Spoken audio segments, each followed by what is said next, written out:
Ja, men jeg vil byde dig velkommen her i dag, og synes, at det er rart, at du vil komme. Tak.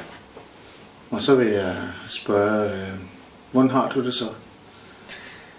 Ja, jeg har det på en måde, som er lidt svær at forklare, men noget med en lidt... Ja, det er simpelthen svært at forklare. Jeg synes, jeg har det på en måde, jeg ikke rigtig har haft før, men noget med en lidt modsatrettet følelse af at komme til noget erkendelse, som jeg måske ikke har stået til regnskab for, eller sagt højt før, omkring nogle følelser, eller nogle stressrelaterede følelser. Samtidig med, at det også er lidt hårdt, at det også er lidt... altså, man føler, at nu kan man tage den derfra. Nu kan man ligesom tage ens eget liv lidt derfra, fordi vi har snakket om noget, hvor jeg lidt bedre, som fører til, at jeg lidt bedre kunne sætte ord på. At generelt synes jeg, at tiden går for hurtigt, og det synes jeg føles ubehageligt. Men jeg er også kommet til den erkendelse af, at det handler om at jeg er nødt til at lægge noget i min ydre relation fra mig.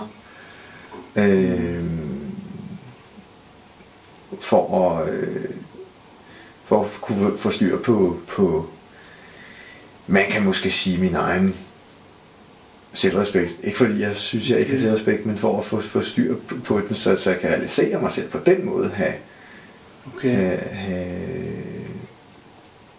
Altså på den måde, så jeg heller ikke kommer til på et tidspunkt måske, fordi jeg er godt tilfreds med mig selv, men jeg kan også godt, altså som den jeg er, men jeg kan også godt måske frygte, at jeg kommer til at se på et tidspunkt som en, der er ked af sig selv. Okay, du vil gerne bevare noget. Ja, det er helt klart. Jeg vil også gerne... Ja. Det vil jeg gerne i begge retninger. Og den der lidt modsatrettede følelse af, at og det skal være begge retninger.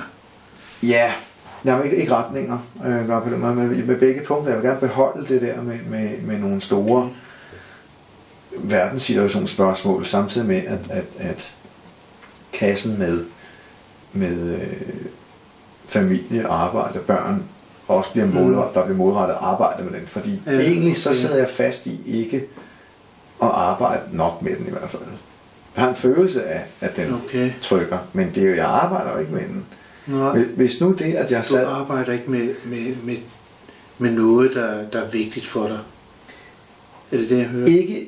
Ikke hensyn til en kasse med der, hvor jeg gerne vil se mig selv, gerne vil være. Forstår man, om et par år, eller 3 eller 5, eller et eller andet. Så tænker jeg på, hvorfor arbejder du ikke med den del? Ja, det er meget, meget svært at forklare. Altså en undskyldning eller en forklaring kunne være, at det er bare sådan jeg er, at jeg sidder desværre begravet i noget, som jo ikke giver mig penge på kontoen, kan man sige. Desværre har... Men du er som du er. Ja, det siger jeg til mig selv. Det kan jeg jo ikke gøre for mig. Det siger du. Ja. Det er jo, det er lidt nok at sige, ikke? Men jeg er... du ikke arbejder med den? Nej, men jeg er så en person, som har en eller anden julemands tro på, eller et eller andet på, at det, som jeg har siddet begravet i, som jeg også før i tiden har siddet begravet i musik, det skal nok komme mig til gode, og så må jeg opdage det gør, jeg er lidt mere realistisk nu med at tænke, at når jeg sidder med de her konspirationsteorier, så ved jeg godt, det får jeg jo ikke en uddannelse af, jeg kommer til at tjene penge på. Men skal du ofre noget i det der? Ja, altså jeg offrer mine tanker om at realisere sig selv, altså om børn, altså når jeg sidder, hvad mener du? Ja, altså jeg mener. Hvad er det offer? Ja, du offrer noget. Altså i dig. Hvis, eller når hvad? Altså når jeg sidder med... Altså jeg har ikke nogen idé om, hvad du offrer. Nej, okay. Jeg synes du... Jeg siger bare, at du offrer noget. Ja, i hvert fald situationen.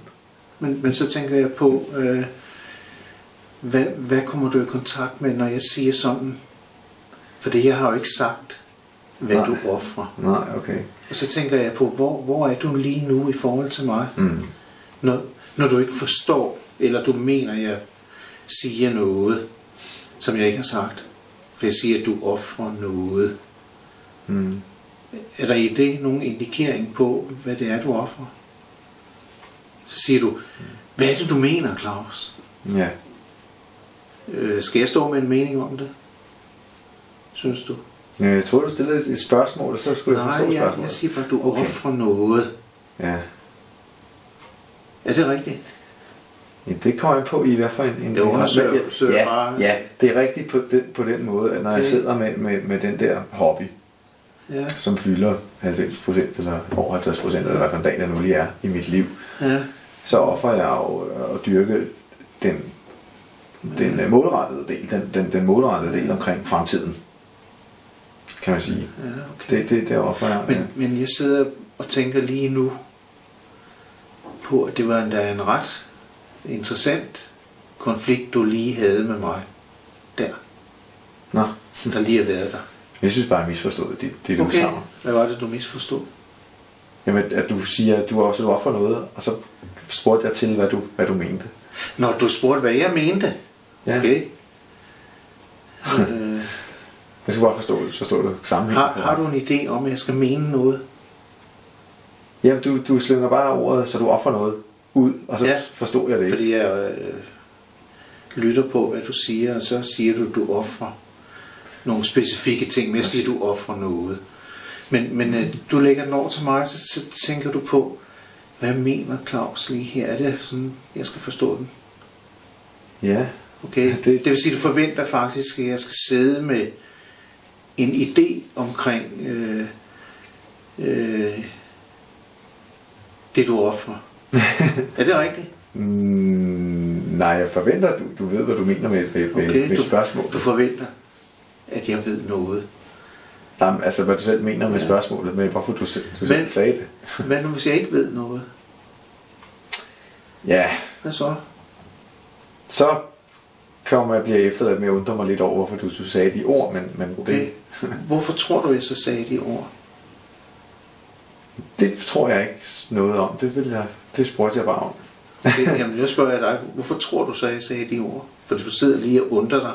Ja. Hvis jeg ikke ved noget, så undrer du dig over, hvorfor jeg sagde de ord. Og så spørger jeg, hvorfor? Hvad sidder du med der? Jamen, der sidder jeg med, hvis du åbner munden og siger noget til mig, så går jeg ud for, at der skulle være en mening med det. Eller okay, det vil sige, at du ser helst, at der er en mening med alting. Ja, altså i den position, du sidder i der, så skulle der der skal være fyldt med mening. Nej, men okay. ja, altså der går ud fra, at der skulle være en mening med de ord, du slykkede ud der i forhold til. Ja, hvad hvis der ikke er? Så undrer det mig. Okay. Kunne det ikke være noget, der var i gang? Nå, så skal jeg forstå, hvad du mener. Okay, du skal forstå, hvad jeg mener. Jeg faktisk kunne svare på, hvad mener du med noget, der er i gang? Ja.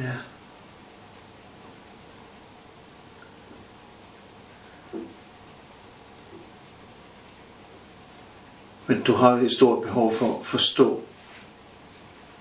hvor jeg er. Lige i alt det her. Eller hvad? Nej, ikke så meget, hvor du er. Altså, det kan man jo måske godt relatere til min undren over det, du sagde der. Men det var mere rent konkret, fordi jeg gerne vil forstå, hvad du mente. Okay, men jeg siger igen, der var ikke nogen mening, som så umiddelbart i den. Okay. Hvordan har du det med, at jeg siger sådan? Det lyder lidt mærkeligt. Det lyder lidt mærkeligt. Okay. Jeg havde forventet, når du siger noget til mig om en refleksion eller hvad det nu er i løbet af det her, så skulle det være noget, jeg... Ja. Det vil sige, at hver gang jeg siger noget, så skal der være en mening, mener du? Ja, der skulle være noget... Jeg ville jo forvente, at det var et led i... Ja, det er svært for at svare på, men ja, altså... Det skulle jeg gå ud fra, at det skulle være noget, som... Er der så spørgsmål, er der så forskel på en hensigt og en mening? Ja, det... Det kommer an på, om du mener hensigten med, at du sagde noget, eller meningen med det. Med at du sagde noget, jeg ikke lige fangede. Eller ikke forstod. Jeg tror heller ikke, at jeg forstår dig igen her. Nå, okay. Altså forskel på... Ja, altså hensigten, det er jo noget, man gør for at køre en proces hen til et mål, hvor en mening, det er noget om nuet. Det er noget med en mening om blomster eller fodbold. Ja, okay. Hvad mener du, jeg skulle have sagt? Ja, du sagde... Så eller hvad hørte du? Jeg hørte dig sige, så det er noget, du offrer. Og så skulle jeg bare gerne forstå, hvad du mente. Okay. Nej. Hvad kunne du forestille dig? Hvis du skulle forestille dig noget, min kommentar kunne være til. Jamen det var så også det, jeg kom ind på bagefter, så jeg godt kan gentage det med, at når jeg offer min målrettighed imod at realisere mig selv, målrettighed imod det, og tage mig sammen med nogle ting, som jeg egentlig mener, at jeg burde, som ikke bare er en påvirkning udefra, men som jeg mener, at jeg burde med hensyn til at realisere mig selv med familie og børn og så videre. Når jeg sad begravet i noget, der optager for meget af min tid, så offrer jeg jo det andet, og det er så meget enkelt egentlig. Ja. Det var det, jeg blev ramt af, lige da du slyngede det ud. Okay, du blev ramt af noget. Det var meget interessant faktisk, og så forstod du det ikke og siger, hvad mener du, Claus? Jeg er heller ikke så meget ramt. Der fik jeg lige behov for at forstå, hvad du mente. Okay, det vil sige, du sidder lige nu og siger, at du faktisk blev ramt af noget lige der, da jeg siger, at du tæver. Jamen, det var mere fornemmelsen af, at jeg ikke helt forstod dig, end at altså... Men du følte dig ramt? Jamen, som jeg siger, mere af misforståelsen omkring det, eller at jeg ikke rigtig forstod det, end at det der et faktum omkring, at jeg offrer noget, fordi det synes jeg er helt korrekt, at det gør jeg. Det er ikke svært at tage at føle på, men jeg forstod bare ikke, hvad du mente.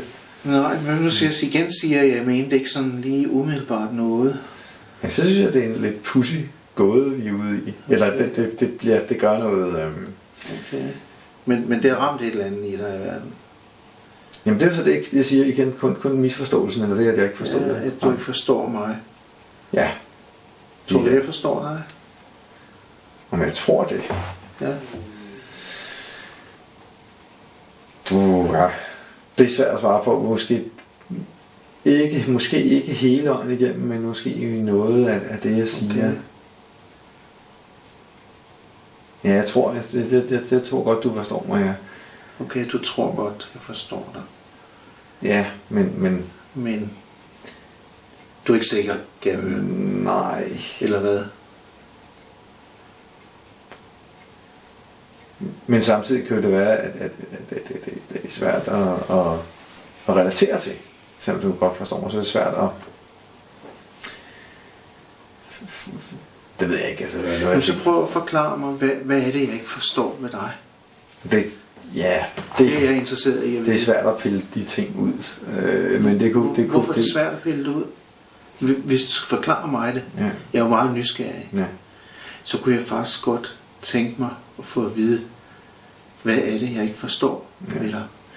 Det kan være svært for konkret at sige. Egentlig så bygger den påstand og den tanke på, at du spørger mig om, tror du egentlig, jeg forstår dig, Claus? Det er kun i det øjeblik, først det jeg kom til at tænke over, Gud, forstår Claus mig egentlig? Og så kommer jeg til at sige, det er ikke noget, jeg har tænkt på før, du stillede et spørgsmål. Men du siger jo også, at du er ikke sikker på, at jeg forstår dig helt. Nej, jeg ved det, jeg kan sige, jeg ved det ikke, men hvis der er noget, hvis der er noget... Men lad os antage, at der er noget i dig, som mener, at jeg ikke forstår det. Kunne du så udtrykke det, eller vil du sige, at jeg forstår dig? Ja, altså først og fremmest vil jeg sige, at den tanke kun dukker op, fordi du... Det er jo ikke noget, jeg har ikke siddet med sådan en fornemmelse hele tiden, at Claus forstår mig ikke. Det var noget, du kom op med. Det var lige der, som var noget, hvor det ramte dig. Som kunne være noget at fortælle. Det kunne godt være, at du...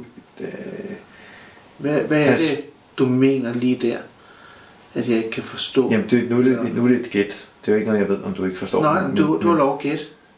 Ja, okay. Fordi jeg kunne gætte, hvis jeg skulle gætte på noget. Ja, okay. Så, jeg elsker, at du gider gætte og fortælle. Godt. Ja, så kunne det jo være en uforståenhed over for, at jeg sidder i den alder, jeg har, og ikke bare gør det. Ikke bare kommer to the point, som man kan sige. Ja, okay. Det kunne være, det var svært at forstå. Altså, jeg kan godt regne ud, at du kan sætte dig ind i det, fordi du nok har mødt folk, som har sådan nogle problemer, men det kan være svært at forstå. Ja. Men hvad nu, hvis jeg siger til dig, at jeg vurderer dig ikke? Ja, så... Jeg vurderer ikke, om det er godt eller dårligt for dig at være der. Nej. Hvordan har du det med det? Jamen, det er jo måske meget rart at falde tilbage på, selvom det er næsten svært at tro på, at der aldrig vil kunne ligge en form for vurdering. Men det vælger jeg at tro på som noget positivt. Det vælger du at tro. Ja, fordi så er der heller ikke nogen bedømmelse eller noget med at sidde og pege fingrene af. Men så rent faktisk en forståelse overfor, at jeg er der, hvor jeg er, uanset hvad. Ja, okay. Og har det noget med den forståelseskonflikt, du havde lige, jeg vil kalde det en lille konflikt, der hvor at du siger, hvad mener du, Claus? Ja. Har det noget med den at gøre, tror du? Nej, fordi den har kun noget med at gøre, at man bare misforstået dine ord. Okay. Altså du siger noget, som jeg lige skrev op. Okay. Der var ikke noget sådan... Altså det kan godt være, at du bruger ordet offer, og så vil jeg gerne forstå, hvad du mener, men jeg forstod bare ikke sætningen. Nej. Altså der var ikke noget... Det eneste konfliktfylde er, at 99,9% at du sagde noget, jeg bare ikke lige forstod. Jeg opfangede ikke lige meningen med det. Nej, okay. Og det er selvfølgelig, man sidder og selvfølgelig har en mening om, at når der kommer noget ud af munden på dig, så skal det være skulle det helt sådan noget, jeg skulle kunne bruge eller opfange. Okay, det har du en idé om, at så skal du kunne se, at det indeholder et eller andet gyldent guldkorn eller sådan noget. Nej, men jeg skulle i hvert fald kunne spørge, hvad du mente, og så få en forklaring. Det troede jeg i hvert fald. Men hvad nu, hvis det ikke gør det? Ja, så må man tage det med. Og sige, at tage det med, hvordan? Jamen, så jeg må tro på din professionalisme, og tro på, at det er en del af din proces. Det er min proces? Processen mellem os. Okay, processen mellem os. Jeg mente også, at vi var sammen om det. Ja, godt. Jamen, så har det et led i forståelsen til det. Okay. Det er meget interessant det her, at du anskuer det som min proces. Ja. Synes jeg faktisk, det der er sådan rimelig interessant. Det kan jeg ikke lade være med. Et eller andet sted. Nå, det kan du ikke lade være med. Men det kan jeg øve mig på. Jamen, hvad får dig til at få en led i at sige, at det er min proces, det her?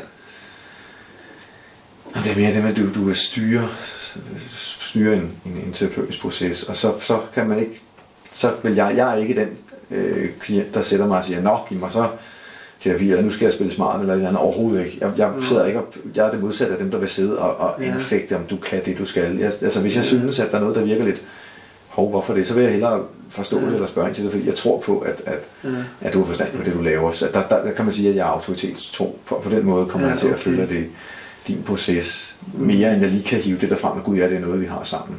Men det er jo det, der er mindfulness. Det glemte jeg så lige. Okay. Det er jo noget, vi har sammen selvfølgelig. Så derfor kommer jeg... Okay, hvad gør det ved dig, at det lige pludselig nu bliver en anderledes relation, vi to har? Fordi førhen, der var det min proces, for et øjeblik siden. Men nu har du sagt til mig, at jeg kan godt se, at det faktisk er noget, vi har sammen. Hvad ændrer det ved det? Jamen det var mere fordi du sagde det, fordi egentlig så ligger det underbevidst. Okay. Altså i starten af alt det her, så har jeg slet ikke tænkt over, at jeg synes, det er din proces. Så bliver jeg konfronteret med mit syn på det. Og så siger jeg, at det er jo din proces. Og så får jeg at vide, at det er det ikke. Og nu skal jeg beholde mig til, at det er det ikke. Og så kærkomme det, eller tro på det. Og så det sender mig tilbage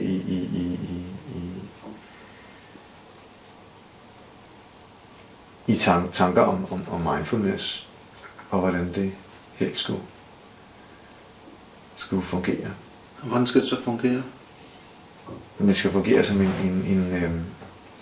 en refleksion over en her og nu væren. Okay. Og en forståelse og noget, der måske kan være en støtte/hjælp for mig, uden at det er nogen form for rådgivning.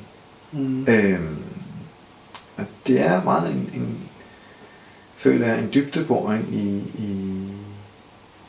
i støtte. Jamen, jeg bliver lidt nysgerrig her. Ja. Den støtte, er det en støtte for mig, eller fra dig selv? Eller er det noget, vi har? Det er noget med, vi støtter hinanden. Når vi støtter hinanden? Ja. Okay, der kan ikke være en lyd uden noget stød på hinanden. Okay. Ja, Eller det noget med. kan jeg godt forholde mig til. Men hvad nu, hvis jeg siger, at jeg ikke vil støtte dig lige der? Er du nødt til at stå alene? Ja, men det er også i orden. Jeg snakker om hele processen. Altså, Hvad er det, der er i orden? hvis du siger, at du ikke vil støtte mig lige der i min ja, nu er jeg også i tvivl om, hvad det er, du ikke vil støtte mig i, men nu snakker det er mindfulness-begrebet, som i og med, at du siger, at det skal støtte mig. Ja. Jamen, Så tænker jeg på, er det noget, jeg støtter, eller er det noget, i vores proces støtter, eller er det noget, du selv støtter? Det er begge dele på en eller anden måde, fordi jeg Begge dele hvad? Det er begge dele noget, jeg støtter, og som du måske understøtter. Fordi vi er et spejl. Men hvad nu, hvis jeg ikke støtter lige der? Ja. Hvad så? Så synes jeg jo nok, eller så vil jeg... Hvad sker der så? Så synes du Jamen, nok, så synes jeg nok, at du gør det alligevel. Okay. Fordi det vil ikke være nogen støtte, hvis du snakker mig efter munden, eller hvis du ikke... Og det er svært at forklare, men det vil ikke være nogen... Ja, men det vil ikke være nogen støtte, hvis du...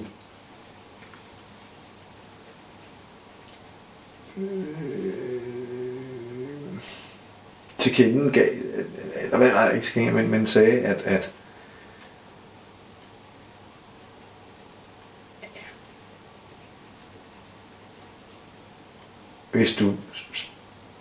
hvis du hele vejen igennem sagde, at det er også rigtigt, og det er også godt, og det kan jeg godt forstå hele vejen igennem. Okay. Det ville jo ikke være nogen støtte, hvis man bare sad og lirede den der, jeg tror det hedder spejling af, eller sådan helt overdrevet. Det vil jo ikke, altså hvis der er noget, altså jeg føler det er en støtte, når du viser, at der er måske noget, du ikke forstår, eller viser, at der er noget, du godt vil have forklaret nærmere, så er alt det en støtte, eller en hjælp til mig. Altså det er det, jeg er overbevist om. Altså, men ville du selv kunne fylde den støtte ud, som du mente, jeg var med i? Ja, det er jo det, der er meningen. Det er det, jeg kan du det?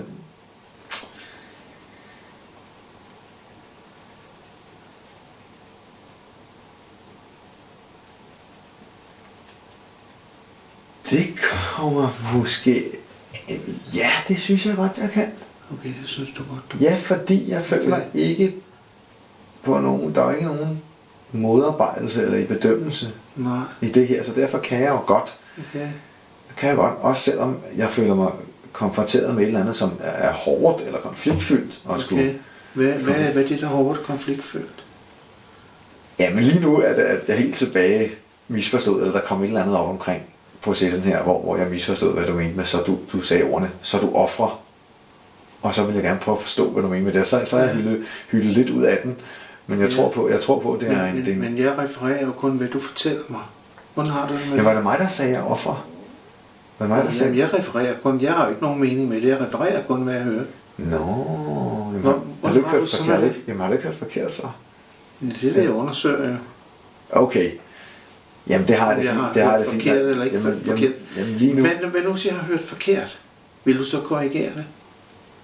Jamen, det gjorde jeg ved at spørge ind til, hvad mente du med det? Okay. Fordi så har jeg er du stadigvæk tilfreds med det, du får som svar i det? Eller mangel på svar? Nej, men jeg selv bliver forvirret over, det er dig, der har misforstået noget, og mig, der har misforstået noget. Og okay. så ved jeg ikke rigtig, hvad det er, vi snakker om. Og det er sådan lidt... Ja, okay. Men jeg tror ikke på, at det er... Er det vigtigt for dig at vide, hvem af os, der har misforstået noget? Ja, det synes jeg, hvis jeg har en samtale om noget, der skulle give en forståelse. Ja. Men nu siger jeg, at jeg ikke havde nogen mening med det. Ja. Men jeg kun refererer det, jeg hører. Ja. Har jeg så misforstået noget? Hvis jeg fastholder det? Det tror jeg ikke, du har. Jeg tror ikke, du vil sidde og lyve og sige, at du ikke har misforstået noget, hvis selv du har. Det tror jeg ikke. Nå, for jeg har jo ikke nogen mening. Ja. Så kan jeg jo ikke misforstå, eller jeg refererer jo kun det, jeg har hørt, mener jeg. Ja. Men så vil jeg gerne selv fortsætte der, hvor jeg siger, hvor jeg bare siger, ja, det er rigtigt, at jeg offrer. Men jeg sidder og tænker på, om du får skabt dig en konflikt her. Mm. Kunne det være et tilfælde, eller hvad?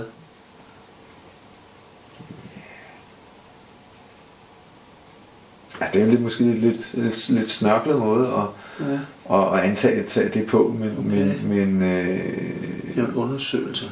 Ja. Jeg antager det ikke helt nøjagtigt. Nej, men så, jeg siger, om det kunne være tilfældet. Om du får skabt dig en konflikt. Det kunne det godt. Men jeg synes, det er en meget lille konflikt. Altså man kan sige, den trækker lidt ud, hvis du bliver ved med at undersøge den. Ikke? Men den er ikke så...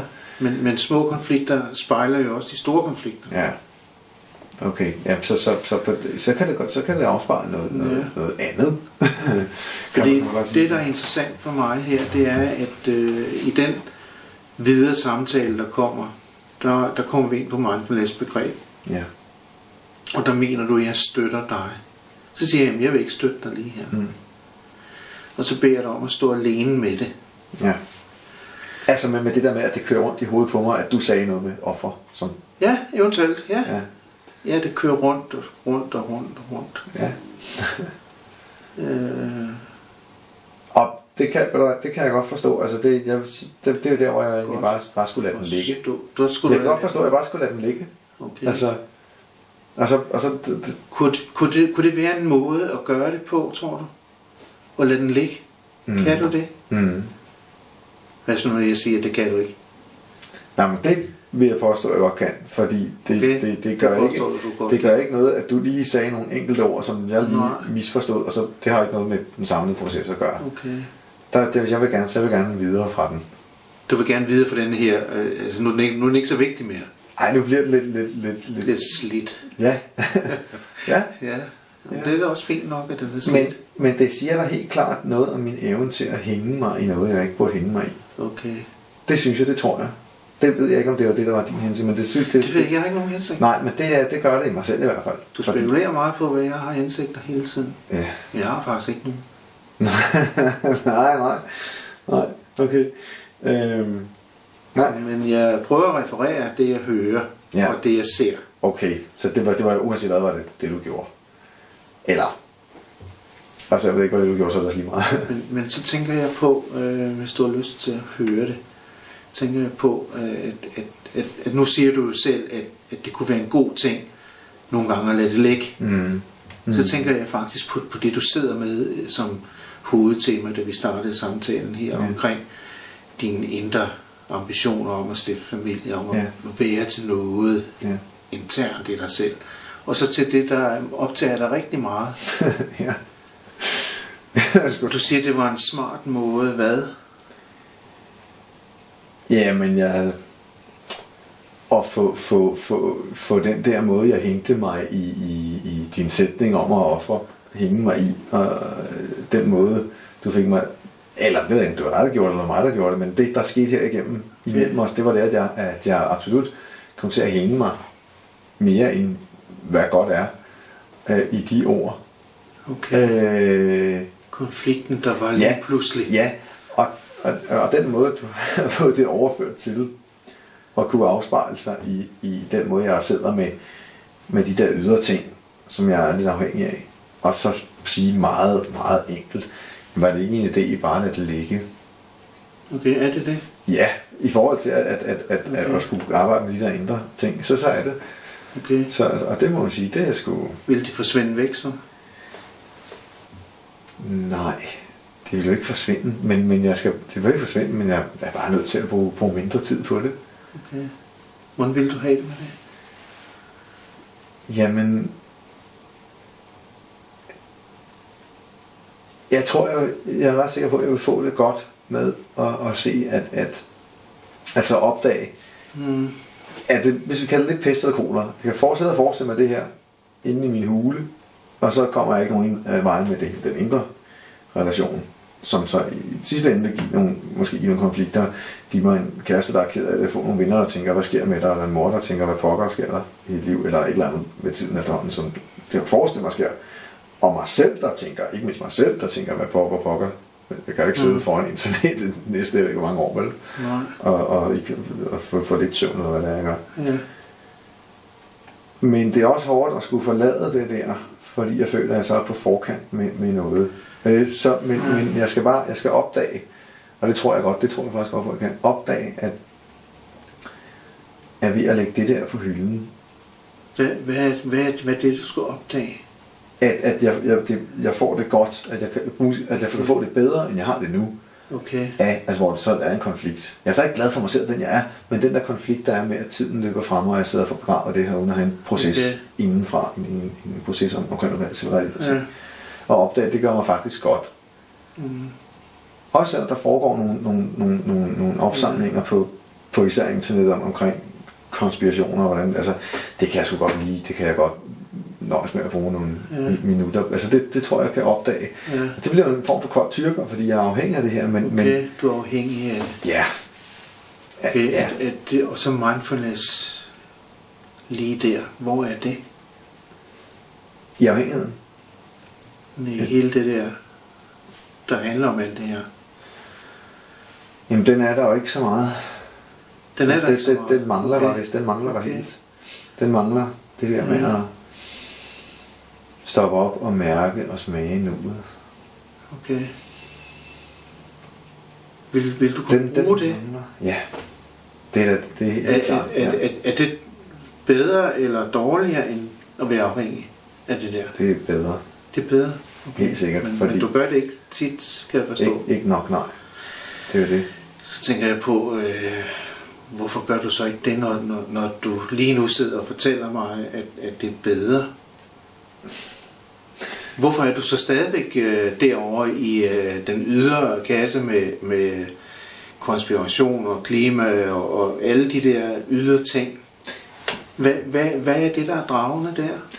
Jamen, grunden til, når du siger, hvorfor jeg ikke gør det, det er, at jeg tror på, eller jeg fornemmer, at jeg trænger til en, som dig, til at ikke komme med løftet pegefinger og overbevise mig, men på den her måde og få mig til at indse, at det ville være bedre. Også selvom jeg sidder derhjemme. Jeg prøver ikke få dig til at indse noget. Nå, havde du sagt, at det var bedst for dig at være derovre i den yderkasse, så havde jeg støttet dig i det. Jamen, jeg støtter dig ikke i noget af det. Nej. Men så havde jeg været der og prøvet at møde dig der. Ja, men det, og det kan jeg godt forstå. Så jeg prøver jo ikke at få dig til at indse noget. Nej. Men, jeg ved ikke, hvad der er godt for dig. Nej, men det her rum mellem os og den samtale, jeg har med sådan en som dig, eller dig, får mig selv til at føle det. Ikke fordi det er dig, der sidder og siger til mig det, fordi det har du slet ikke været inde på, det ved jeg godt. Ja. Men det får mig til at reflektere så meget over situationen, at jeg kunne mærke, at lige her og nu har jeg det i hvert fald dårligt med at sidde. Altså, når jeg sidder derhjemme i sofaen for en computer, så har det jo godt med det, så kan jeg jo ikke lade det være. Så det er ligesom en, der ikke kan lade være den ene kage efter den anden, og ryge den cigaret efter den anden. Men her i den her proces kan jeg mærke, at det ikke er hensigtsmæssigt. Altså, at det er noget, jeg må finde evnen til at kunne lægge fra mig. Okay. Helt klart. At, altså, i den her proces, vi har her, der føles det ikke rart at tænke på, jamen jeg sidder jo konstant hjemme i sofaen med det der, og får ikke mediteret og læst mine bøger hurtigt nok og sådan noget. Og det altså, det får mig også lidt til at føle, at jeg er sgu en person, der skal have tingene lidt med skier. Altså, simpelthen. Og det må jeg også holde af mig selv for at skulle. Men, og det er ikke bare det ind med skier? Ja, det skal jeg sgu nogle gange. Det skal jeg altså. Okay. Det må ikke være... Nej, det er jeg faktisk lidt ked af. Okay. Jeg har det svært ved at lære mine fejl.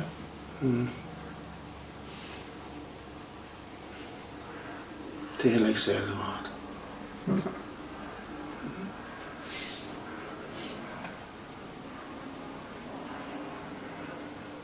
Jeg sidder meget fastlåst i de der... Hvad fanden var det Einstein, der sagde, at psykopati eller et eller andet, det var at gøre det samme og det samme og det samme om igen, og så ikke lære af det, ikke? Ja. Det ved jeg ikke om. Men det er lidt hårdt, at man ikke kan sige hov.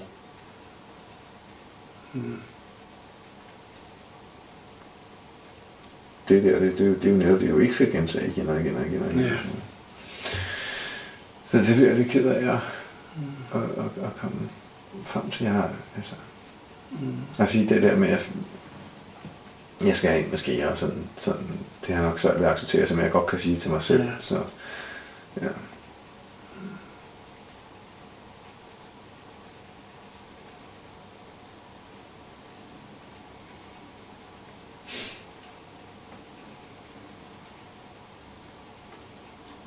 Det må også være et svært sted at være. Ja. Altid været det. Ja.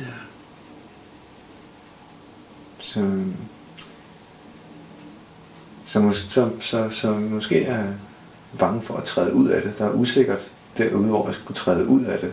Okay. Ud af Jeppe, der skal have det ind med skære. Boblen.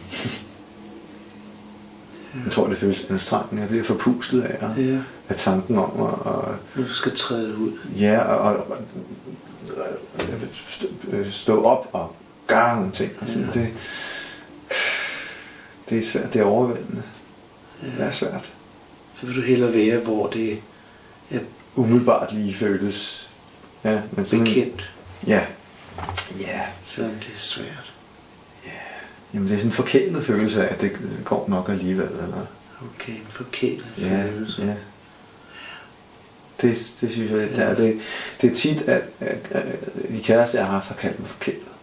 Hun har kaldt dig forkælet. Ja, og den kæreste, jeg har også dem, jeg har haft før, kaldt mig forkælet.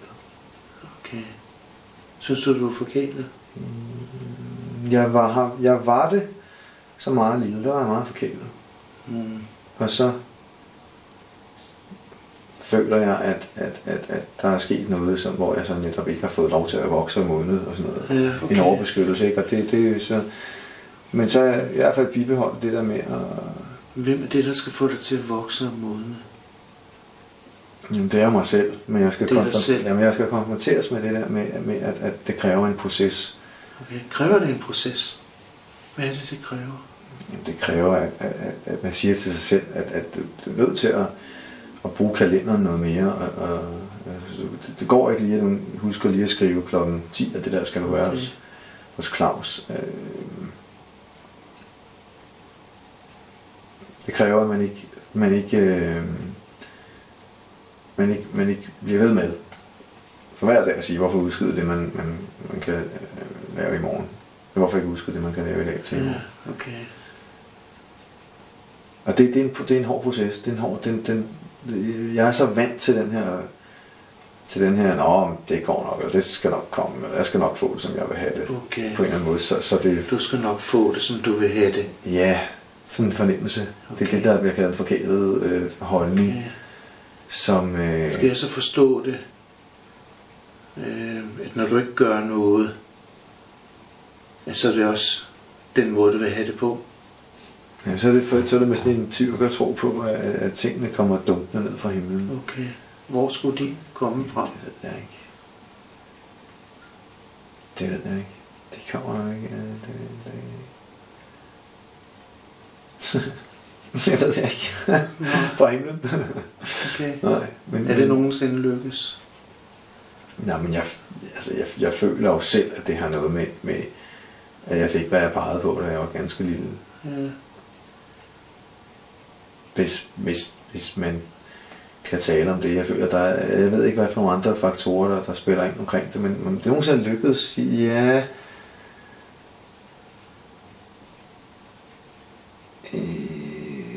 Nej, ikke udover der, hvor andre, alle folk engang mellem er måske heldige med et eller andet. Altså. Ja.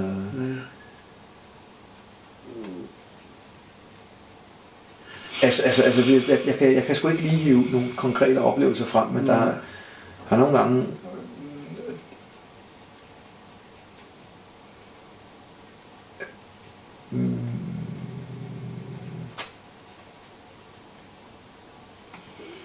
Hvordan har du det lige nu?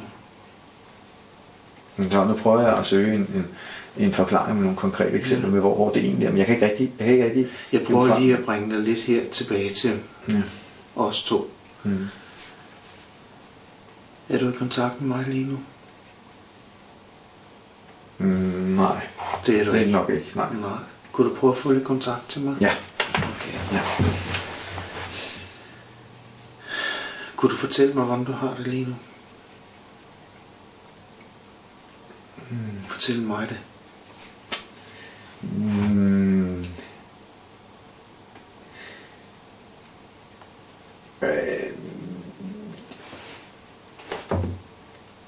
Ja, det er svært at kigge dig i øjnene lige pludselig. Okay, det er svært. Ja. Okay. Jamen det er sgu også ligesom den der følelse, jeg altid har haft. Jeg har altid haft svært ved, at det har jeg øvet mig på i så mange år, at kigge folk i øjnene. Det har jeg altid haft svært ved. Jeg føler en... Lige nøjagtigt mig. Hvad er det, der er svært til mig? Det er jo fordi du kom ind på, trykker på nogle knapper, eller hvad kan man sige. Så bliver det ubehageligt at kigge dig i øjnene. Okay. Hvor opstår ubehaget? Jamen det var omkring... Jamen det var omkring det der med, da jeg selv følte, at jeg skulle have tingene ind med skære. Okay. Og ikke erkende noget om, at jeg svært ved at lære sine fejl. Der blev jeg ked af det første omgang. Og så kan man, så er det svært at køre videre på den. Okay. Den har du ikke meget lyst til at have? Nej, det har jeg har lyst til at kunne gøre de ting, jeg drømmer om, eller være et sted henne som de velfungerende mennesker. Men vil det have et formål at kigge mig i øjnene og være til stede i proces mellem dig og mig? Vil det have et formål for? Ja, når jeg lige mærker, at jeg ikke bliver dømt af dit blik. Jeg tror godt, jeg kan føle mig dømt af folks blik. Okay, dømmer jeg dig? Nej, det gør det jo ikke, men jeg kan godt få fornemmelsen. Det er sådan en indbildning. Du kan have fornemmelsen? Ja. Men jeg tror, jeg føler, at folk dømmer mig, når de kigger på mig. Ja, okay. På en eller anden måde. Ja. Og det er uanset hvad relationen eller samtalen noget handler om. Altså, og den har du med her? Den der...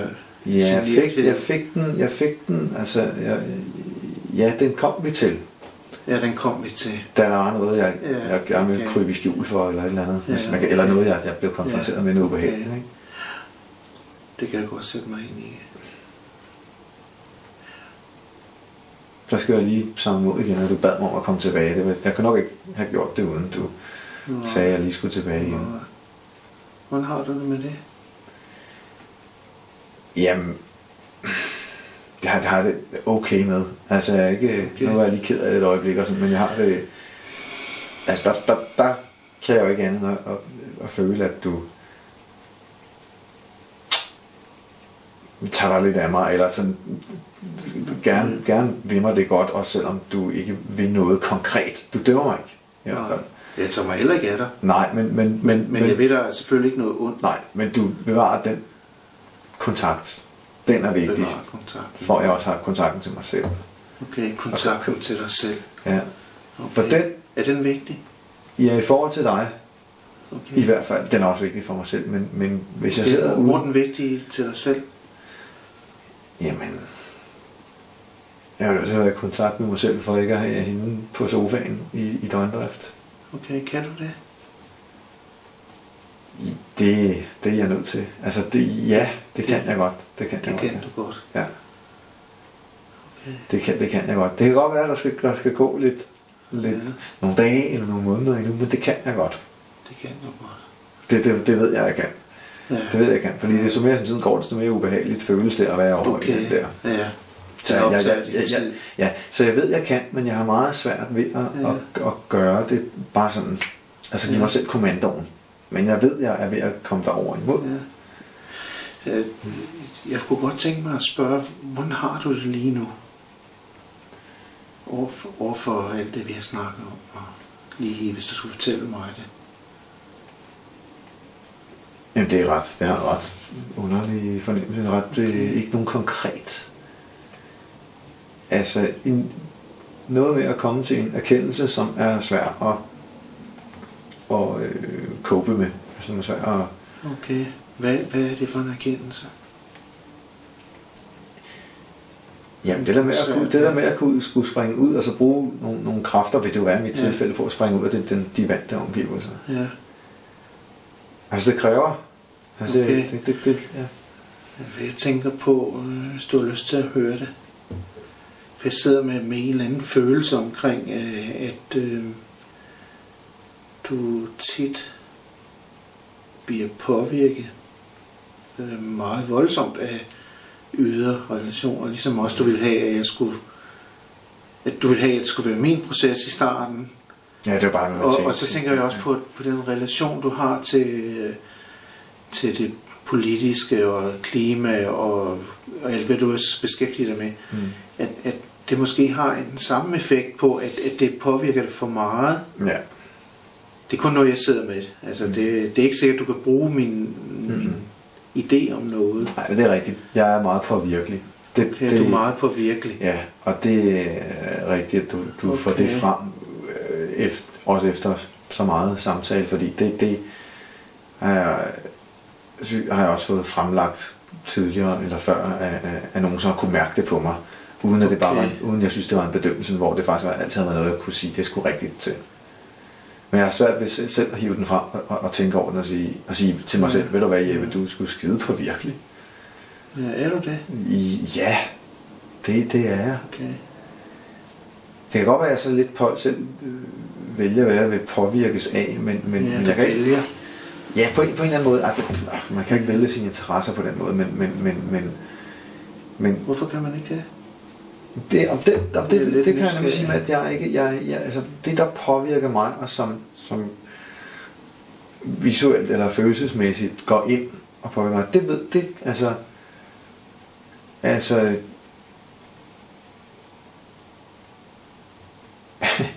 vil jeg sige, at der er nogen, der måske, jeg ved ikke, det er sgu ikke, man kan forklare det. Altså jeg har ikke selv valgt, at borgerne skulle give et større indtryk på mig frem for Formel 1-biler for eksempel. Altså det er jo nu snart bare rent konkret, når folk har forskellige interesser. Men de interesser, jeg har haft og har fået, så har vi konspirationer i høj grad, nu fylder det allermest. Det har jeg ikke selv bestemt, at det skulle have en enorm følelsesmæssig påvirkning på mig. Nej. Altså det... Hvem bestemmer det så? Jamen det... Altså hvis jeg skal kontrollere det, så skal jeg... Altså det kan godt være, at man kan det. Altså jeg kan bestemme, at jeg vil kontrollere det, men at jeg står der som en åben... Okay. Som en åben... et åben væsen, hvor forskellige ting, der foregår i verden, er klar til at... Så står jeg ikke... Så er jeg forsvarsløs. Så bestemmer du ikke, hvad du bliver lukket sammen med? Nej, det gør man jo ikke. Nej, det gør jeg jo ikke. Nej, det gør jeg ikke. Nå, okay. Men jeg skal så til at bestemme, at de ting, der har kastet sig over mig, ligesom... Men nu er det, der kom imellem os to, som den mindre konflikt i forhold til, der bestemte jeg, at jeg ikke ville være en del i at støtte dig der. Mm. Hvad skal altså med den der sætning med, så du offer noget? Ja. For det siger, der havde den jo ikke nogen mening, og jeg vil ikke give dig nogen mening. Nej. Ja, det var sådan lidt underligt. Det var lidt underligt. Ja, som der kommer en eller anden ting, som jeg lader mig optage, og så gider den ting sgu ikke rigtig alligevel. Det var sådan lidt, nej, nu svømmer jeg min vej igen. Ja, altså, okay, nu svømmer du bare din vej. Ja, altså den der ting. Eller ting, mig, der svømmer videre. Ja, den der ting, jeg havde valgt at hæfte mig med, gad ikke at samarbejde med mig. Nej, det gad ikke at samarbejde. Nej, det gjorde den ikke. Ja, underligt noget. Men hvad lærte du af det? Hvis du lærte noget, altså? Jamen, jeg lærte på samme måde, så meget på samme...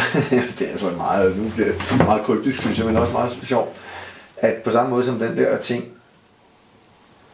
valgte at prale af på mig. Altså, det er som den sagde, her er jeg, kan du se, nu smutter jeg igen.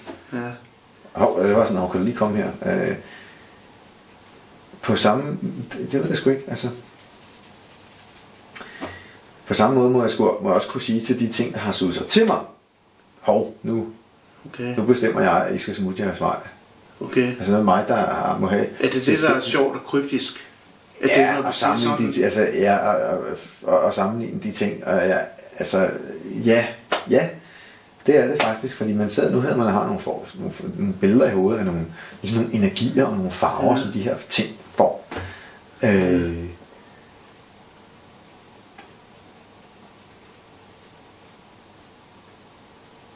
Og der må man sige, at de her interesser, de her begreber,